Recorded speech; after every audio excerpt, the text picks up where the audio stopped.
Hi ಎಲ್ಲರಿಗೂ ನಮಸ್ಕಾರ. ಇದು ಸ್ಯಾಟರ್ಡೆ ಮಿನಿ ಲಾಗ್. ಮಾರ್ನಿಂಗ್ ನಂದು ಟಿಫನ್ ರೆಡಿ ಮಾಡೋದಾಗಿತ್ತು. ಅಮ್ಮ ದೋಸೆ ಬ್ಯಾಟರ್ ಎಲ್ಲ ರೆಡಿ ಮಾಡಿಕೊಟ್ಟಿದ್ರು. ನಾನು ದೋಸೆ ಹಾಕಿ ಚಟ್ನಿ ಮಾಡಿದ್ದೆ ಆ್ಯಂಡ್ ಆಲೂ ಪಲ್ಯ ಅಮ್ಮ ಮಾಡಿದರು.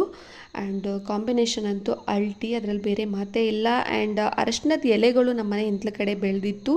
ಸೊ ಅರಶಿನದ ಕಡುಬು ಅಥವಾ ಉತ್ತಪ್ಪ ಅಂತಲೂ ಕರೀತಾರೆ. ತಿನ್ನಬೇಕು ಅನಿಸ್ತು ಆ್ಯಂಡ್ ಮಾಡಿದ್ವಿ. ಇಟ್ಸ್ ವೆರಿ ಹೆಲ್ದಿ ಕೂಡ, ತುಂಬ ಚೆನ್ನಾಗಿ ಬಂದಿತ್ತು. ಸೊ ಲಂಚ್ಗೆ ಅಗೇನ್ ನನ್ನ ಫೇವ್ರೇಟ್ ದೋಸೆ ಜೊತೆ ಕಡುಬು ಆಗಿತ್ತು.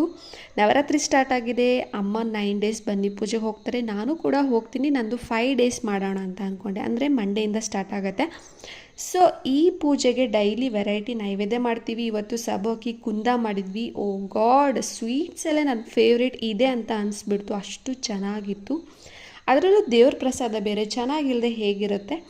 ಆ್ಯಂಡ್ ನೈಟ್ ರಾಗಿ ರೊಟ್ಟಿ ಜೊತೆ ಆ್ಯಂಡ್ ಕಿಚನ ಪಂಚಾಯಿತಿ ಬಿಗ್ ಬಾಸ್ ನೋಡ್ತಾ ನಮ್ಮ ಡಿನ್ನರ್ ಆಯಿತು. ಇದಾಗಿತ್ತು ನನ್ನ ಡೇ. ಈ ವಿಡಿಯೋ